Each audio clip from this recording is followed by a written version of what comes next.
con không được bóc bây giờ nha con.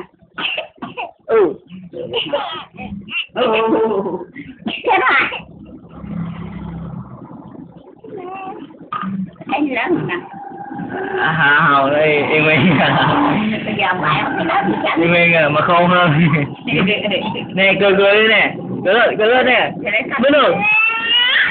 bước rồi cười nó nói gì ạ?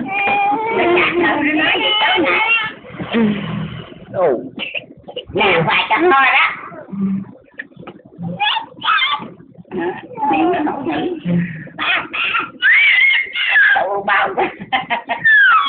Bao luôn ra. Dữ rồi.